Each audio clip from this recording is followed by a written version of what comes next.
Okay. So about this topic, uh, as I was mentioning, it actually how it happens is I don't plan any of these things. Okay, uh, it just pops up, especially after some morning meditation uh, from the silence. It just pops up. So I pay special attention to such pop-ups because they're not coming from my thinking. That's why I value them more. Uh, and then I don't resist them and I just allow it. And there is some kind of a flow happens. Uh, and a lot of content gets delivered. So I note it down on notebook. Then I create the presentation actually. That's how it happens. So this time, this is the topic, the spiritual trajectory, ours and the world.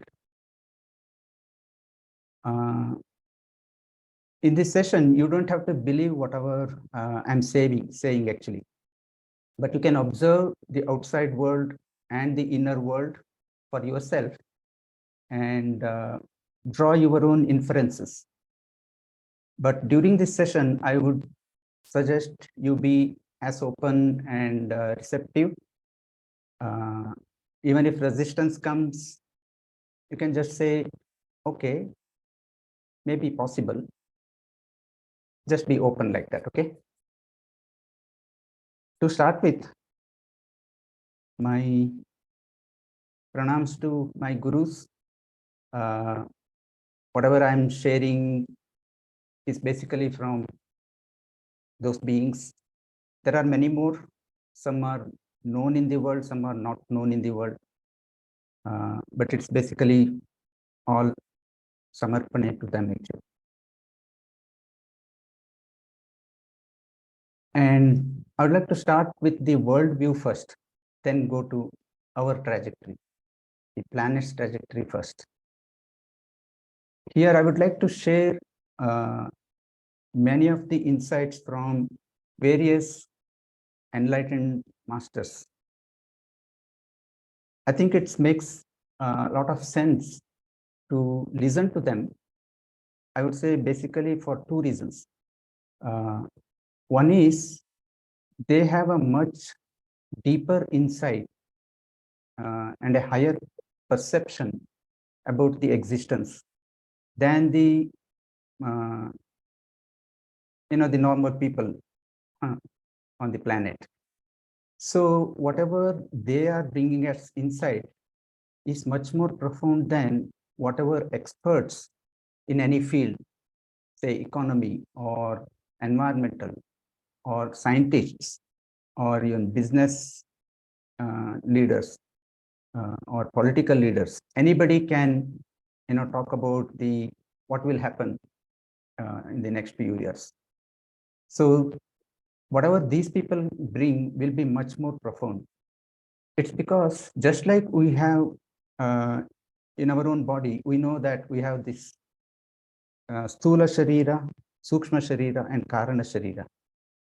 And we know that the Sthula, which is the physical manifested body, is the effect or the it's the manifest basically from the inner Sukshma and Karana Sharira, the causal body. Very similarly, the whole universe is like that. What we see through our five senses and the mind interpretation is basically the sthula part of the universe. So what is causing that universe is actually the sukshma parts. And these enlightened masters have uh, kind of connect with that or a perception of that. They have the understanding of that. They're in communion with that actually, so to say. So whatever they bring has a lot profound insight.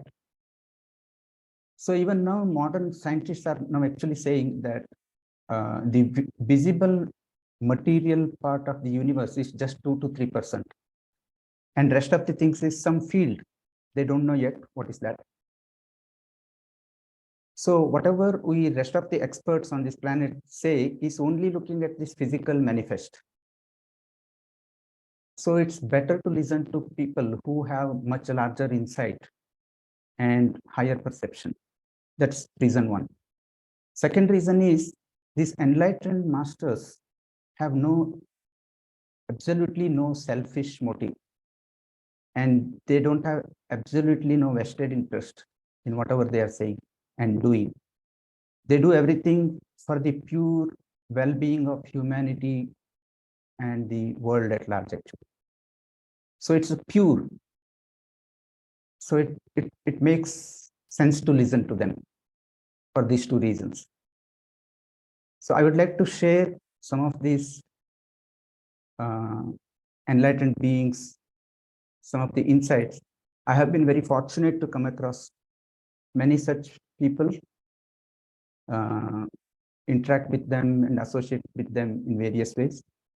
So I would like to share some of that, because that is the planet's spiritual trajectory, actually. To start with,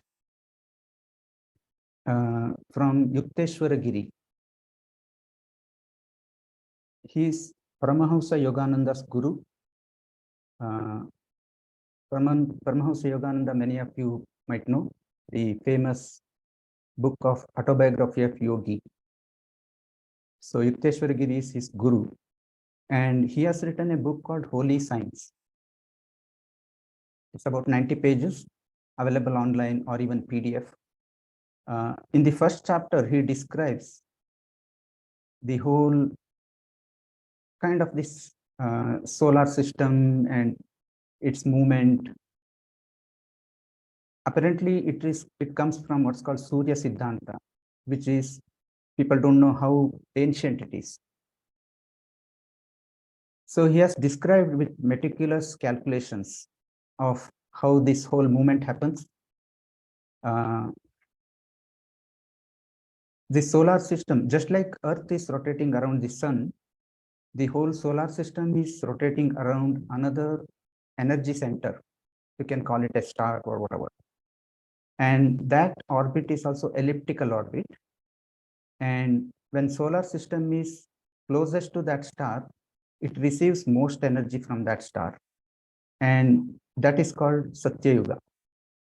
And when solar system is farthest away from that star, it receives least energy from that star. That's called Kali Yuga, or the dark age. And the light age, Satya Yuga is light age, like. And in between, as the solar system moves, from Satya Yuga, it goes to Treta Yuga, where this energy reduces a bit, went to Dwapara Yuga, where it reduces even more. Then the darkest age, Kali Yuga. Then it moves again to Dwapara Yuga, Treta Yuga, then again Kali Yuga. And they show that this whole cycle is about 25,960 years or something like that. And in his book, he has described where currently the solar system is, based on Krishna leaving his body, which is the end of Dwapara Yuga and the beginning of Kali Yuga. And he shows that we are almost at this point where we're almost crossing the Dwapara Yuga. We are even almost in this transition. What's the significance of this is, in this Kali Yuga, because we get least energy from this star, people will have least perception about the existence. So they will have only the sensory perception. That's why we see this world as, whatever we can sense through 5 sensors, and we think that's all this world is. Because we don't have other perceptions. Even though it exists, we are not able to perceive that. For example, electromagnetic waves, it exists all the time, but only when it's converted to audio video form, we now believe that or trust that. So like that. So as this solar system moves towards this, it's almost like, suppose we are in a dark room and our visibility is very poor. Maybe we see just few objects around us, maybe few creatures around us. If you gradually increase the light, we start seeing much further and many more, objects and creatures existing, many kinds of patterns existing in the existence. So it's almost like that. As we start moving towards this, people's perception starts increasing. So essentially, it's like we are waking up from a dark state. And they describe that this is what is happening right now in the world.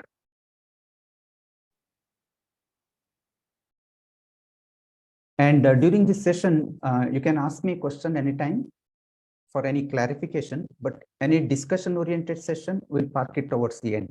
Okay. So this is a very significant things to understand what's the trajectory of the planet's, spiritual state, so to say.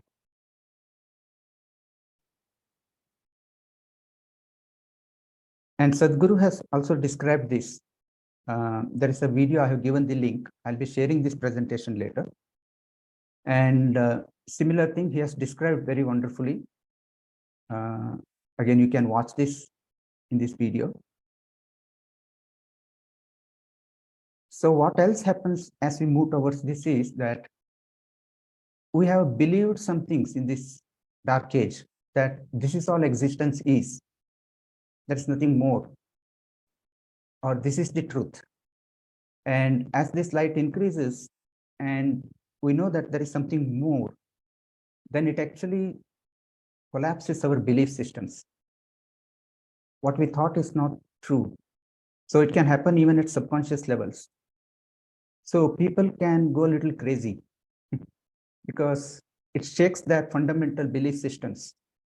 So most of the religions are actually now belief systems because they have less of the spiritual foundation, but more of the belief systems. A lot of that will get shaken. And many of the world constructs, the systems and thought processes, even modern science, has come from the dark age. A lot of that will get questioned and that changes will come into picture. So this can cause tremendous amount of chaos in the current world. But what is more important is, this is the most significant transition, which is kind of a once in a yuga opportunity, where we move from a dark age to the light age, which is a, like a growth. On the other hand, if you see here from Dwapara Yuga to Kali Yuga, it's a diminishing or a shrinking side from a light age to the dark age. So we are in a momentous opportunity for spiritual awakening. And if you observe in the world, we can notice there are so many people now seeking, and it's increasing rapidly.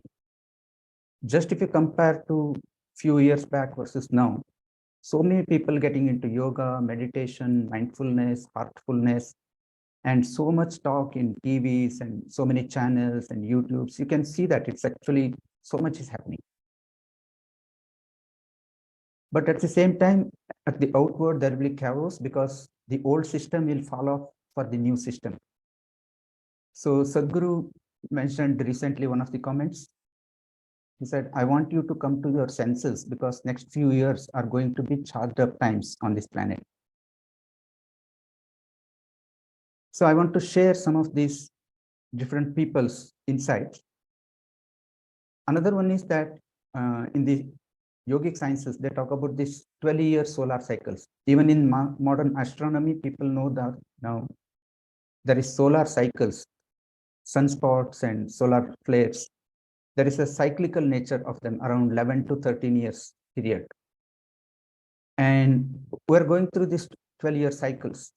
And you can notice from 2000 to 2012, these are going like this. You might have heard about in 2012, there are a lot of noise about, Pralaya or the movie 2012, all those things. In fact, at that time, somebody asked Ravi Shankar, Sri Ravi Shankar, what will happen? Will the world end? He said, no, there will be a big change and a lot more people become spiritual. Isn't that a good thing? He asked actually. So you can see there is some kind of a acceleration happened from that period, and we can notice that so far what's happening. So this is a change in world order. They say there will be a change in world order, and this is a momentous opportunity to ascend in spiritual awakening. At the same time, at an external physical world level, there will be change in geopolitical, religious, economic, environmental, social, technological structures, because whatever has come in the dark age actually will kind of fall off, making way for the light age, which is much more higher conscious states of people.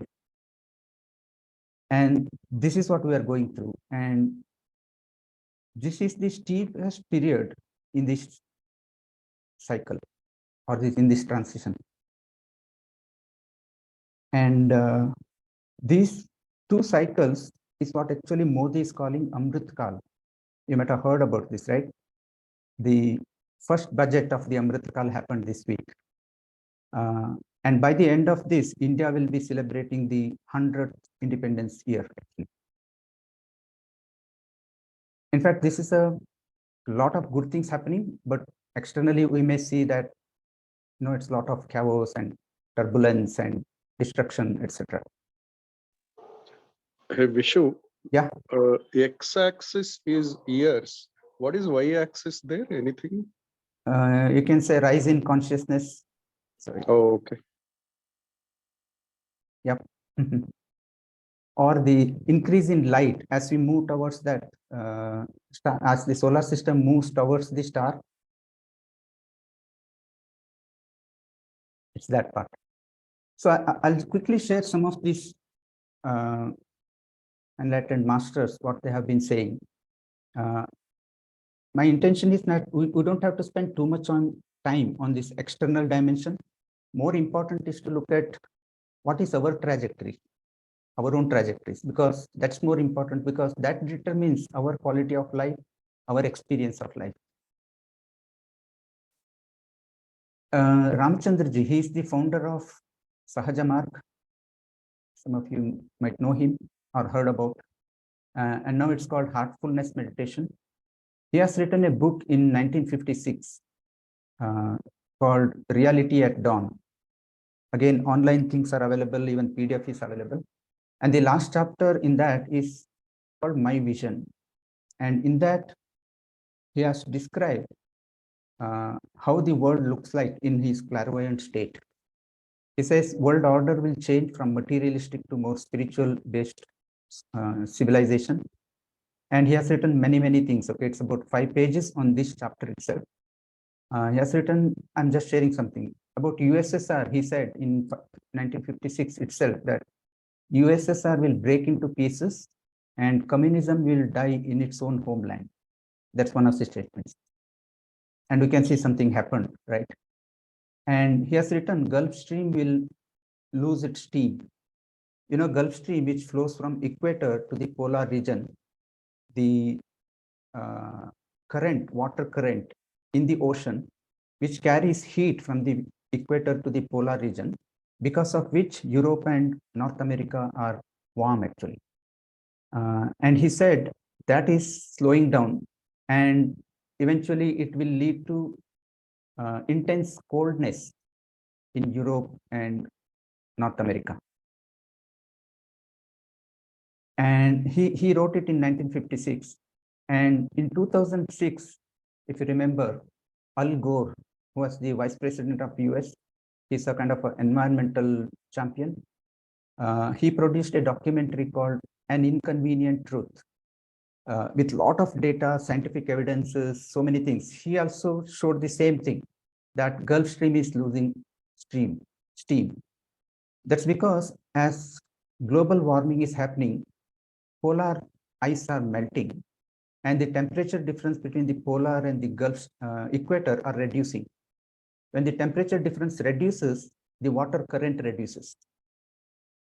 And when that water current reduces, then Europe and North America can become very cold. So it's like a huge oscillation it will go through. Because of warming, it becomes heat. And then because of Gulf Stream reducing, it becomes very cold. And we are noticing those trends. And he has written many things about Europe, US, and he is saying Europe and US will lose their prominence, wealth, and influence on the world. And India will emerge as the world leader. And India will show a new way of living, which is based on spiritual foundation. And he has written, person bringing this transformation is already born in India. Okay, in 1956, he has written that. So we can look around and see who could that be. This is another person.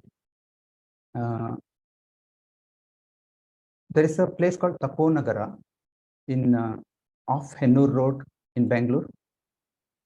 And it's a wonderful infrastructure there for higher consciousness. There are many meditation places, Kundalini Meditation Center, Cosmic Tower, which is a inverted pyramids, Saptarsi Meditation Center, Chakra Meditation Huts.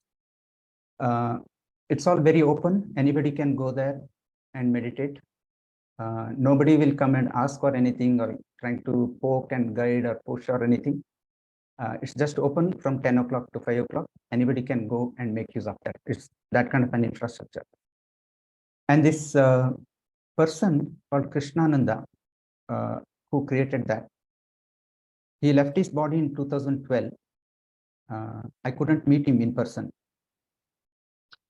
He was an ordinary clerk in Basavangudi post office, and he met his guru, Rishi Amara, who was in Jainagar. And he writes in his book that Rishi Amara is actually reincarnation of Ramakrishna Paramahamsa. And then he guided him to create this. And the purpose of creating this Taponagara is that, again, he writes in this book, Doorways to Light, world is transitioning to light age. And many yogis in astral plane are shifting base from Himalayas to the plains to help in this transition. And this whole creation is a 2-kilometer radius energy dome, not in the physical, but the energetically. That's what is created. And he says that those astral yogis come and assemble there actually. A lot of amazing things he has written in that. He says Rishi Vishwamitra was the project manager for this whole project. And he met Rishi Vishwamitra. Under his guidance, all this was done. As I said, many times we don't believe such people because they're not ordinary physical, what we can perceive through our senses. Sri M, again, many people know him. He said in one of the satsangs that I'm asked to carry on with this body till 2035. Then I will relinquish it and this will be my last birth. Again, why 2035? You can look at that curve that we saw. Suresh Ramswamy, many people know, but some may not know. He's a Bangalorean living in California. He has been a technocrat, entrepreneur, and he's a life coach for many CXOs. But most importantly, he's an enlightened being. Thanks to Jagdish, who connected me to Suresh. And he keeps talking about that. Light on this planet is increasing tremendously. Next few years, heat and pressure will increase tremendously. We'll be cooked faster, in a fun way, he talks about that. So there are many more. I won't go into too much of that. You can explore. But there is certainly change happening and coming up more. And this change can be a threat. If you are hanging on to the past and resisting the change, right? Any change. Or the change can be an opportunity if you embrace and adopt to the change. Or change can be a blessing if you make use of it to ascend. I feel this is what we should look at.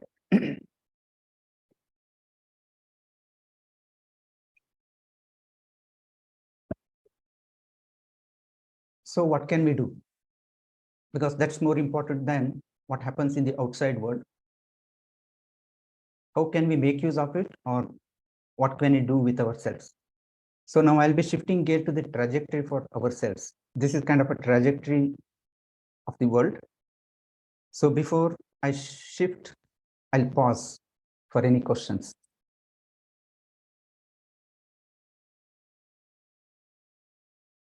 Okay, we're all fine. That's good. I think the next part is more important. But this is, I think we should, I wanted to emphasize this, that uh, we get so worried or anxious or fear about how the world is going through, especially if you watch news channels, newspapers, social media, because it looks like there is so much negativity and things falling apart. In fact, the COVID, Russia-Ukraine war, etc., are some of this. And what they say is more to come, actually. But more importantly, we should look at it as, if you understand this, what's really happening at the subtle planes, it's actually the good thing is happening. Movement from a dark age to the light age. So the sooner we let go and embrace, we can actually flow. It's like surfing on the wave, right? We can surf on the wave. So how to do that, or what can we do that? For that, we can look at some kind of our trajectory where we can use a map, something like this. We have two possibilities. We can go outward or we can go inward, right? That's the only thing. That's outward and inward. Only two direction. Rest all things up, down, right, all are very relative. So outward is more of, chasing the external world. Basically, we are seeking fulfillment, happiness, and we are trying to fulfill that by chasing the external world. If I get this, then I'll be happy. If I accumulate this, I'll be more happy. We're trying to fulfill that through the external means. That is what is going outward. And majority of the people are in that state. I call this as zone of unconscious confidence, because we think, yeah, this is the real thing. And in fact, they're in a happy state. They think, yeah, the moment I get this, I'll be happy, I'll celebrate. Nothing bad in that. But if you can become conscious, then actually you can see much larger perception of existence. Then some of us, like most of us in this call or in roots and shoots, as we see, are actually in this zone where we have zone of confusion or doubt. We have seen that, oh, this running outward is not actually fulfilling. There is something different. And we have come across some of that. We have explored some, we have tasted some experiences, but still this pull is so big because this is the majority and we live in that state. So sometimes we get confused. Am I doing the right thing or am I missing something? Looks like rest of the people are pretty happy, because if you look at all the ads and movies, etc., no, everybody smiles. If I get a car, everybody is smiling. I buy a house, everybody is smiling. That's how we are conditioned so much. And then the real direction is more towards this, the right side, which is light edge. I call this zone of conscious confidence. Here, we know for sure that what is truth and what is not truth. And then we are moving confidently much more towards this, which is a one source or essence or oneness, whatever you can call. And we can see where we are in this roughly. In fact, we don't need precise milestones or measurements, which doesn't exist actually. We can intuitively feel those things. Where am I, kind of thing. So little characterization of this outward, inward. Going outward is more kinetic. It's like I run around, I'm very active, very busy, hyper busy, hyper thinking. Going inward is more potential, converting in a sense kinetic energy to potential energy. I become more quiet, more still, and that has a very different quality of conserving internal energy. So this going outward means more left brain orientation. We think, analyze, it's human doings. Going inward is more of right brain orientation. You can say it's human beings. It's about being. Going outward is more reductionist, dividing, differentiating. That's why we see so much of fighting because of that divisions. Going inward is more unifying, inclusive, integrating, because we are moving towards realizing that everything is just one consciousness. Left side is more individual identities. Right side is universal identity. Left side is more competition, conflict, because we think everything is very different. Right side is more cooperation, coexistence. Left side is religion, politics, nationalities, because all of them divide. Right side is spirituality, one consciousness. Left side is 5 sense-based perception of existence. Right side is beyond the body-mind perception, oneness. And Upanishads are the highest source of knowledge for this, which show the absolute reality. In fact, there are about 35 scientific proofs Upanishads give, very profoundly demonstrate that what we see as external world is actually mithya. We'll do some guided manana after this, okay? So that we can try to experience it, at least. Maybe we'll be able to get some taste. Are you all okay? Yes, Yes, yes, Vishu. Okay, Going on well. okay. Now, so how do we deal with Vishu this? sir. Yeah. Suma here. Yeah. I have a question. Sure. So, when you know that you're on this spiritual trajectory, the zone of unconscious confidence and the line that you've drawn, right? Mhm. Your physical. So, where does karma come into picture? Your physical ailments, what you go through in your life, your experiences, right? When you compare to that, the way we take it and the way we are taught through different mediums, right? It is because of your karma you're going through this, right? Now, if I have to get into the conscious state and realize, okay, I'm in the most positive thinking and I'm aligned spiritually and I'm going on that path or taking those steps, there is some element of karma that I relate to when I'm connecting to my physical needs, to be connecting with my family, my near and dear ones, my commitments towards them, my responsibility and accountability towards them, right? When I look into that element, you go through a lot emotionally. That that journey, that transition, how do we take? Is it in the zone of doubt and confusion, or is it still in the dark age? Yeah. No, you hold on to that. We will come to that. Sure. I think this triggers me one more point to make. When I draw this line, it's not about running away from the world.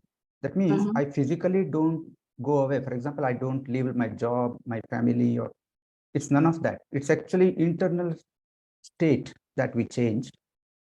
That's what I'm referring to, going to the right. Got Okay? it.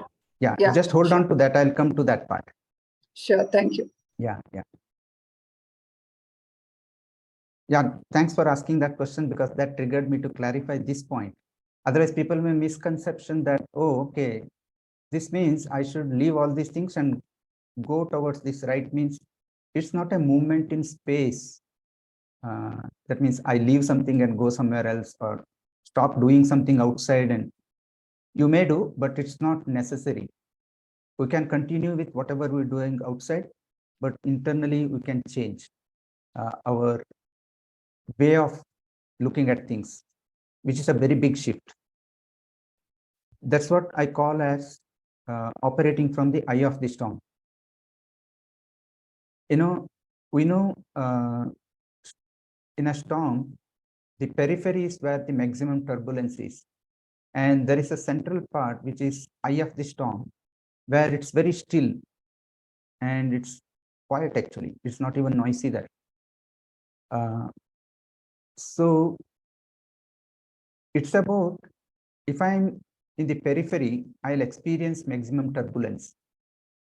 If I'm in this eye of the storm, I can go through without those turbulence.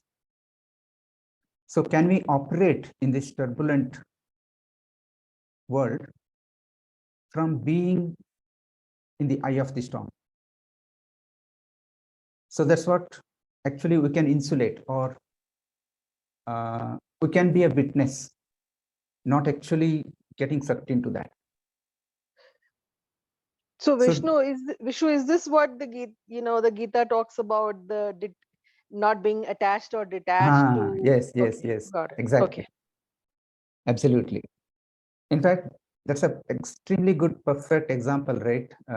Krishna talking to Arjuna in the battlefield, where it is the highest possible turbulence in life. It's a life and death situations for so many people. And Krishna is not telling Arjuna that, okay, you move away from the battle and then go to some Himalaya and peace. He's talking about doing all that things, but internally being in the eye of the storm, actually. It's that kind of a operation. So what does this mean? Can we try to get a glimpse of where is this eye of the storm? So here I would like to do a small guided manana. It's a kind of a contemplation, so that we can start getting hang of that, or we can experience or taste it, or get a clue into that. Or many of you actually may be in a very good state, so we can already feel it. So now I would like to do some practice together, all of us, okay? Then we'll come to again question and answer. So as we are sitting, I would like you to now become aware that there is a floor below you and there is a roof above you. Easy, right? No problem. That means you are between the roof and floor. That means you are somewhere in between. Now also realize that maybe there is a wall or something behind you, another wall in front of you, or a window or whatever. Again, you are between something in the front and something in the back. Again, observe that there is something to your right, something to your left, maybe wall or whatever. As you can notice, you are in the middle, right? Now you expand the same thing. Actually, you are in the middle of the universe. Because in the infinite universe, there is no markers saying that this is the center of the universe. This is the end of the universe. Nothing like that, right? In our experience, actually, we are the center of the universe. Everything else is around us. This is the first step I want you to just recognize. Okay. Now, I would like you to close your eyes. Okay. We'll go a little now closer.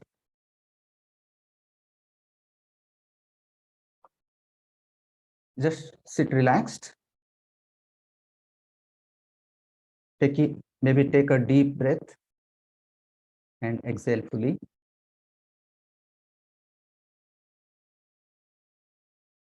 Now come closer to your body from this outer world.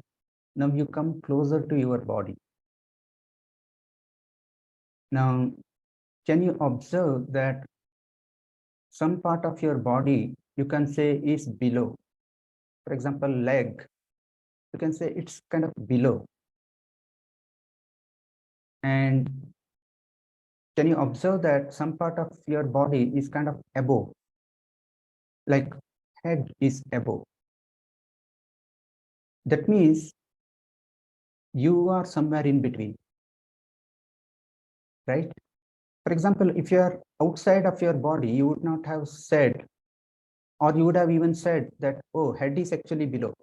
If you are outside of the head, you would have said, oh, head is also below. Can you just feel that? That means you can feel some part of your body is below, some part of your body is above. That means you are somewhere in between. Just notice that. Similarly, can you notice that some part of body is your left and some part of your body is to your right? We can feel that, right? That means I have some kind of a central line, a vertical line or a vertical plane, and I have another horizontal line. I feel above that is, above, below that is below. Can you feel that? That means you have two lines or two planes, they intersect somewhere. Similarly, you can see another plane. Some parts of the body, you can feel this, it is front, and some part of your body is back. That means you are in between that. So where is this I? Where am I? Can you feel that? Can you feel that it is somewhere in the heart? Not the circulatory system heart, but that the heart, central heart. Just feel that.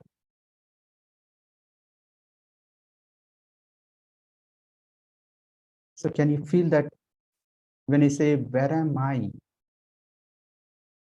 I'm not in the leg. Actually, the I feeling is actually somewhere in the heart. You just observe, where is this I feeling coming? And it doesn't need a proof that I exist, right? It's so evident for us. But where is that I? You can feel almost that it's in the heart region, where I see above, below, left, right, front, back. So I am there.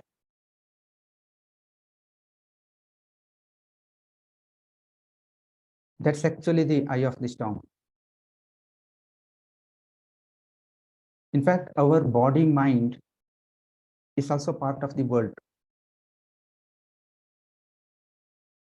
But if because it's close, we have very tightly associated with that. We think we are body mind. Now you just observe, rest of the people, we think that they are part of the world. When you say rest of the world, they are also body mind, and maybe whatever you can call the soul or spirit or the essence. When that other body mind are part of the world, how can this body mind cannot be part of the world? So this body mind is also actually part of the world. And that I feeling, which is within that, is apart from that.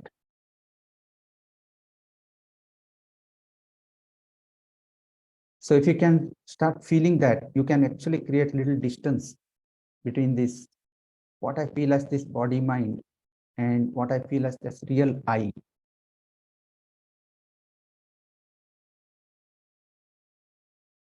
Just focus on that heart region and take a normal breath and exhale slowly.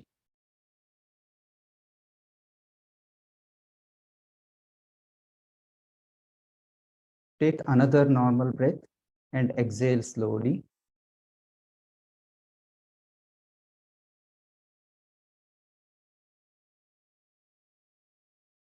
Can you feel that? That heart is very quiet.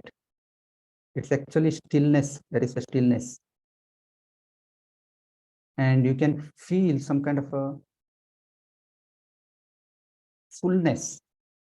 If you feel that, if you are able to focus that, you can feel a fullness. And you can feel calmness. You can feel love, compassion,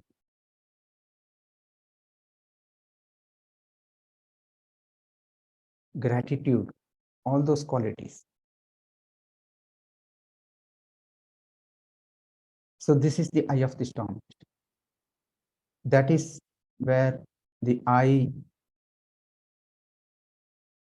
am, I feeling starts. And this I feeling, you can notice that it doesn't change. It is the same I which when I was a small person, it is this same I. Whereas my body has changed, mind is changing so rapidly. Can you feel that? That means it's unchanging. It's actually undying.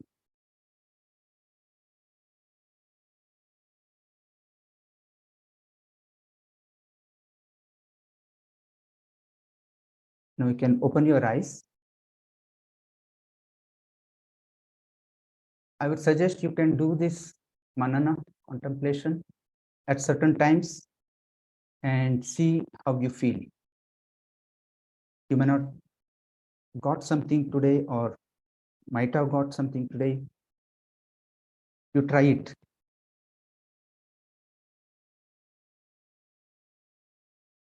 And we'll see how we can use this as we go through this storm. Before doing that, now I would like you to watch one video from Suresh Ramaswamy, which is kind of related to this. Very wonderful video. Shift from mind to heart.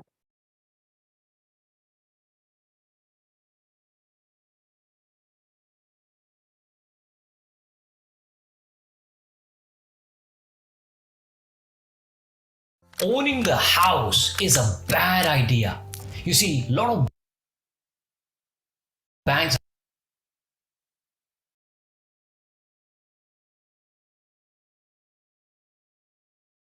actually want to give you loans. Please take the loans, easy EMI, easy interest.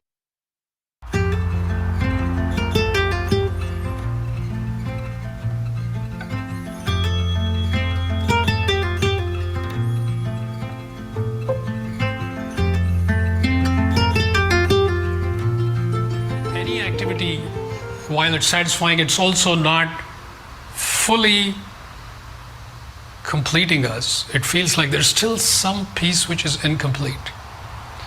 So we think maybe it's food. I just need some good food. And sometimes food is not good enough. Maybe I need food with the right company. So maybe a great person to have dinner with, that'll do it. And we try that.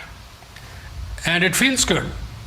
And at the same time, it's not fully satisfying.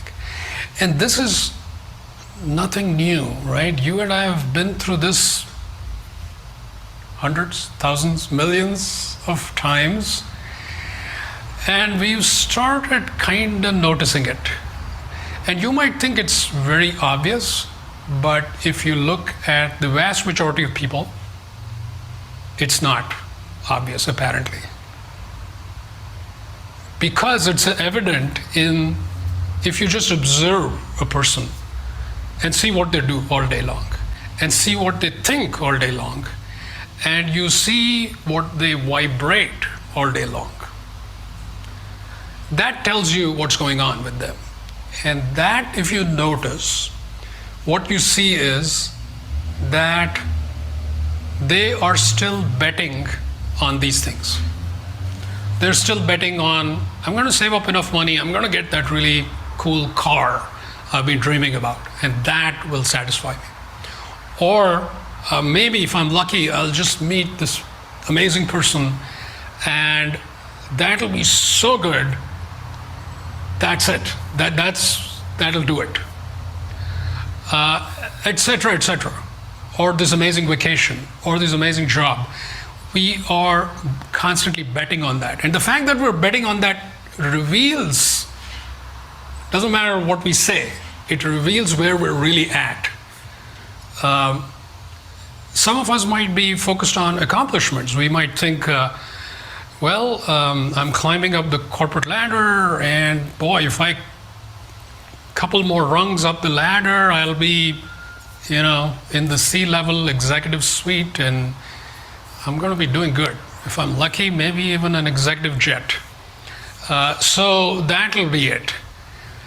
And again, that too, once you get there, you find out is not quite it. So this simple insight, if you really get it, it'll save you enormous amount of time, energy, resources, and frustration, right? Frustration. Boy, because every time we get something and it doesn't do it, we feel like, oh boy, I spent the last 2 years getting this, now I got it, it was great for 5 minutes, now I just feel tired. That's what's left over. That's the takeaway. After all this running around, I'm just tired. And some days I look at the mirror, I'm like, I'm old and tired, not just tired. And where is all this going? It's like, where is it going? So initially it feels a bit depressing because we've been chasing the wrong thing. But actually it's a remarkable insight if you truly get it. If you truly let it in, it will completely change your life, because as soon as you get that, you are not going to chase the million things that the world is after. Just like that, you won't chase it anymore. It doesn't mean you won't get out of bed. This is a common, people think, well, then I won't do anything. No, you will actually start living for the first time. Instead of living for this and that, you will live for something much grander. It's just that you're not used to it. You're used to, oh, I got to get to my job, I got to do well, I got to do this, I got to do that, so I'll get up in the morning. But once that goes away, there's a little bit of an undefined state. You feel a little lost, a little confused. I'm not sure what's going on. I feel disoriented. I feel unmotivated. Is this what spiritual life is all about? I mean, I'm interested in that, but I don't feel like I have anything. And now I feel the world, I'm kind of losing interest in that. I'm not doing so great there because I'm losing interest. And here on the other side, it's like this vast unknown, this whole spiritual stuff. It's like, what is it? It's hard to say what it's all about. So we feel somewhere in between and we feel confused and lost. But actually we're not. Actually we're not. And this is what I want to mention at the outset, that this sense of moving from the known to the unknown is a journey where you are constantly going to feel a bit lost. Because we're used to a mind-based interpretation of reality. So we're used to looking at a situation, sizing it up, analyzing it, figuring it out, and then saying, okay, I know what I want to do. I want to do this, this, and this, and here's my plan, here's my strategy, here's how I'm going to get there. And once I get there, I'm going to celebrate. We're used to this mindset.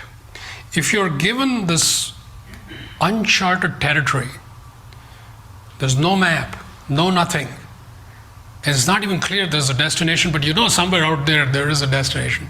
And you're like, okay, go for it. There's no marked trails, nothing. You start like feeling you want to get a handle on this. How do I figure this out? So the first takeaway is you can't figure it out. If you keep trying to figure it out, you will still be playing that old game in a space where that doesn't work. So I see this with beginners, and I see this with very advanced people. They're like figuring it out. Where is the marker that says I am 20% there, 50% there, maybe I'm like 90% there? Where is that marker? No markers. No markers. So this is part of the setup.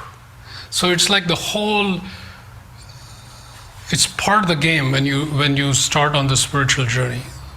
And the more quickly you understand it and adapt to it, the more quickly you will do what I'm asking you to do now, which is shift from a mind-centric approach to a heart-centric approach. So the beauty of the heart is it doesn't need a constant orientation. It feels something and it's like, okay, good enough. That feels good. That feels good right now. That's it. That's it. It's not like, well, what's going to happen next? How am I going to go feel good tomorrow? And what about next week? This is all, again, the mind stepping in. It's saying, well, I want to protect you. I want to guide you. I want to give you security. I want to guarantee your outcome. This is all mind talk. So the heart simply says, this feels good. It softens. And that softening actually takes it deeper. That softening takes it deeper. So this becomes the new way to navigate this territory, where you tell the mind, take it easy, you're a great guy, but just take it easy, take a nap, and you sit in the heart. You sit in the heart and you feel, and you feel, and you feel, and you feel. You just go with that. When you choose light, life becomes increasingly joyful, purposeful, and inspired. I invite you to join me to explore the realms of light, the infinite possibilities that light offers.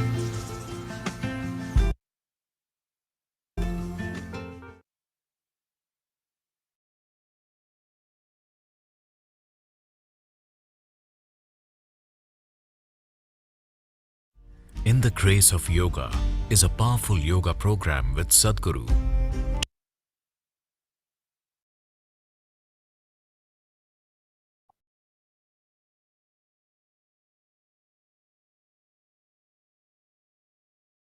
Okay. So in summary, I'll just conclude a few points and then we can get into some questions. So in summary, I wanted to cover these aspects, that planet Earth is transitioning from dark age to light age, the Yuga cycles, and light consciousness is rising on the planet, as many of these enlightened masters are saying independently. This is a momentous opportunity to evolve spiritually, higher consciousness. It is like, if you are running towards the left on that map, it's almost like you are having high headwind. So it's a lot of resistance. If you are running towards right in that map, it's almost like you are having a lot of tailwind. So even with little bit effort, we can actually elevate a lot more. There is turbulence at the surface, as we see in the outside world, though positive transformation is taking place from the depth. Best way to navigate these turbulent times smoothly is to move towards and operate from the eye of the storm, rather than get caught up in the periphery. And for this, actually, we had done a 5-part series in 2021. we use the metaphor of this boat as our vehicle, the body mind, panchakoshas, and then releasing the anchors is a way of, making the ship move, then adjust the sails and rudders, then fire the engines. So firing the engines could be any of these: jnana engine, bhakti engine, kriya engine, karma engine. And adjusting the sails and rudders is more like raising awareness, acceptance, alignment, flow, so that it naturally flows. Release the anchors is releasing fears, desires, emotions, limiting beliefs. And these were covered in a 5-part series. I'm just sharing this recordings of that. If anybody wants to explore, they were more comprehensive. And different practices or insights could help different people on different paths. So ultimately, making sense of our trajectory.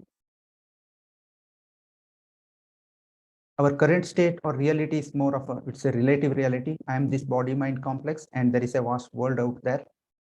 2, the Upanishadic reality, there is one consciousness, non-dual, Advaita. And it requires a 2-step approach. First is to get into that I am beyond this body-mind. And step 2 is then to realize that I am actually the everything. Of course, there are some more things in that 5-part series. You can go into detail. One of the best videos I have come across on this is 2 Steps to the Not To by Sarvapriyananda. So it's wonderful to watch that. So finally, last slide, some tips for us. As much as possible, make use of this momentous opportunity for spiritual growth. Sadhana, seva, satsang. Sadhana is typically the meditations, Ashtanga yoga. Seva is karma yoga basically. Satsang is bhakti yoga and jnana yoga. And wherever we feel some turbulence, either in the outside world or within our body mind, we can remind ourselves and become aware of the transition, and that whatever is happening is for the larger good, and go to the heart and operate from the eye of the storm. And I have given another link to another Suresh talk on making choices, decisions, actions from a neutrality rather than from any of the biases. It's again a wonderful thing. I don't play it. You can watch it later. So with that, I'll conclude with a prayer which is very apt for this occasion. Asatoma Sadgamaya, lead us from unreal to real. Tamasoma Jyotingamaya, lead us from darkness to light. Mrityurma Amritangamaya, lead us from death to immortality. That means we're realizing that we don't die. Om Shanti Shanti Shanti. Om Peace Peace Peace, which is becoming quiet or quietening the mind, becoming still, which leads to understanding all these things. Thank you very much. With that, I will close and open up for any questions, discussions, sharing. Hello, is somebody talking?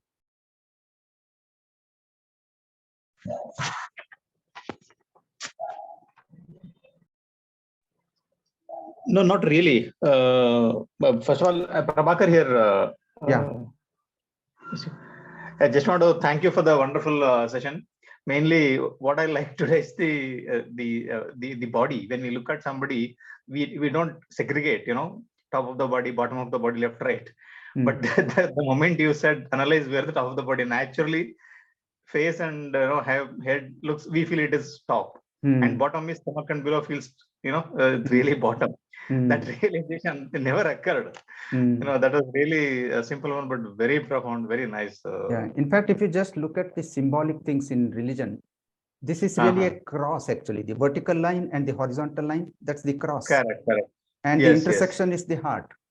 And if you rotate that cross, it becomes a 3-dimensional ellipsoid actually. Correct. In Hinduism, we'll call this linga. Linga. Or pindanda. And same thing Correct. Brahmanda, which is the larger universe. So all this. Correct. So we Yeah, lose yeah. those things and miss the spiritual underlining it. Right. Another point I really like this center of the universe. That was fantastic, actually, the way you explain. No? If you take the globe, wherever you put your hand, that actually is the center. Right? The same way, we are all centers in our own way. So that was another fantastic realization. Simple but very profound, Vishnu sir. Thank you. So thank you so much. Thank you. I have no questions. I just want to share this. Thank you. Sure. Suma, on your question on karma, I think that's a much bigger topic. Sure. But karma really actually is related to the panchakoshas. So if you are separating that, you as a being is different from these panchakoshas, then actually karma has a very less effect. That means you can actually go through all of that as a witness, not getting affected. And when you do that, karma dissipation happens much faster because we don't create new karmas. That was a point I was getting to. Yeah, so it's also about this operating from the eye of the storm means I realize that I'm not this body mind. It's not just a statement. We can actually start feeling it. We can create little distance of that actually. I actually felt it in the process. I Okay. could distance myself and I could see like I'm the eye of the storm and whatever is happening around me was, I felt I'm in a different zone. So that was very evident. Thank you so much for that experience. And that's when I could relate actually to that question as well. Yeah. Thank you. Hi, Vishu. Hi. It was very nice. Can you share that Manana process once again? It was really nice. Whatever I told, is it? I mean, if not now, even in the group, so that it was a nice experience. There will be a recording. It was a recording also if you share that part. Yeah, recording I'll share anyway. A nice practice. Thank you so much. Thank you.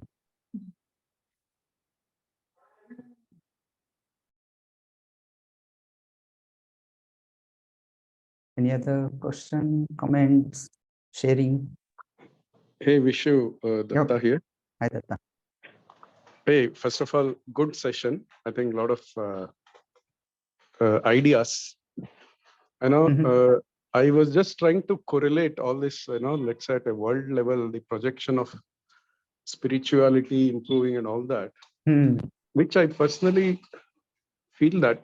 But when I relate it to, let's say, the projections, take pure research or anything, where they are projecting the faith-based religions will dominate the world 2050, 2060. So the only way is spirituality content in those religions will also improve. I mean, if they are currently only in missionary mode, my religion is great, your religion or your God is bad, then these two things don't correlate. The projections of the spiritual masters and the pure research. You have any thoughts? Actually, I haven't shared many of these things. I would leave you people to read that. If you read Ramchandraji's My Vision or Krishnananda's Doorways to Light, etc., there are a lot more things. I don't want to go into that. This change in world order is going to be very, very significant. We don't know how it will happen, but they are saying it is this 2 solar cycles. I'll just leave it there. And more importantly, I think why I wanted to share this is that whenever we see there is going to be turbulence, whenever we see this turbulence, it's an opportunity every instance to go back to our eye of the storm, to the heart, because that's a great practice to evolve for ourselves. Correct. No, I agree at individual level. Yes, that is a perfect thing. But at let's say global level, somehow I'm not able to correlate with whatever things are happening. So I think one of the things, for example, what Sadhguru says is that you just watch it as a movie. suspense thriller. Hmm. Yeah. Okay, thank you. That will actually lighten us. Otherwise, we may get caught into this turbulence. Namaste, Vishu. Guru here. Namaste, Guru Anand. Yeah, it was a very good session, and yeah, it was very nice of you to bring that. Where am I? Actually, in a way, you are bringing who am I? That That's a is the good idea. point. If you look at it, I think Yeah. the I graph didn't you go too shown far. about that. Yes. Absolutely. Slowly, actually, from where am I to who am I? Correct. Yes. That's where you are leading to that Yes. journey. Yes. And Yes. especially the ship and the storm, I could really visualize to Drik Drishya Viveka. Shankaracharya is correct. That's how finally sensory organs, they are not the real. Mind is not the real. Finally, the witness is the reality. So that has really depicted very well. And also, as you were telling rightly, I think the transition, and I'm also fortunate to have my guru, Sri Narasim Prabhu, who has been telling us about all these things, and we could relate. And he has coined a very good. I just want to tell this. This session is very good, actually. What you have done it in a very beautiful way, focusing finally on the Aham Brahmasmi, correct? The concept. The statement what our Sadguru is called as Simple is in the Kannada it says, Nanu Nanembudu Nanalla, Ideha Manabuddhi Nanalla, Sachidanand Atma, Shiva Nanu Nane, Shivoham, Shivoham, Shivoham. I'm not the body, mind, and intellect. So, I mean, everything correlates very well, and I could really get it right because of my learning from my Sadguru. So, nicely done, very good. Wonderful. I think you have also thought about a good series of part 1, part 2, part 5. That was actually we had done in 2021. Oh, okay. But this time it came as because the lot more turbulent might actually come. So this is for us to not to get disturbed or lose our balance or lose our orientation. And this where am I is a starting point. Then who am I? And then actually Ramana Maharshi puts it very nicely. The purpose of the question, who am I, is not to get an answer. It is to dissolve the questioner. Yes. Yeah. Right. Good. Nice. Thank you. Yeah. Thank you. Thank you. Hi, Vishu. I was just looking back, okay, the times when I was small, very small, going to school, my childhood and all that. So those were the days when, of course, there was no television and things like that. But still, if you look at threats and, the violence and a lot of those negative things were not so much visible, world looked much more secular, secure place. And as a child growing up, there was no such insecurities as one feels today. If you see today's generation, so a lot of people don't even like to have kids because they feel, what is this world we are living in, and things like that. So it was very, looked to us as a child, very secure, world, place and all that, simple place. Even though there weren't too many, all this spirituality, in terms of books, in terms of gurus, in terms of knowledge being imparted, there was based on religion and faith, there was a lot of goodness and, kind of values that we could see there.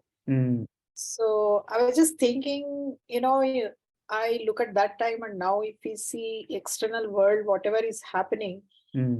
So did we really come, are we really going from, the dark to light ages? So I just, think like that sometimes. Yeah.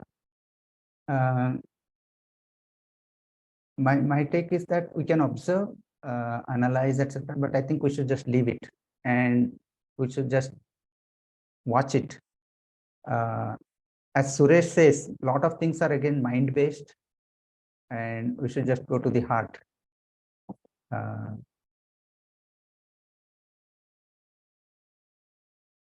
See, one thing from that time to this time is also that globalization and the global information. Even now, if you just look around very near to us, we don't see that much problem. Only when we see in TVs, newspapers worldwide, everything gets converged and amplified in the media, we see so much.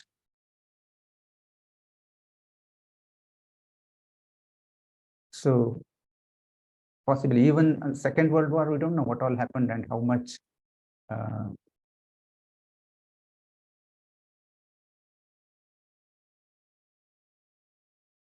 So those are all just possibilities. We can just leave it there.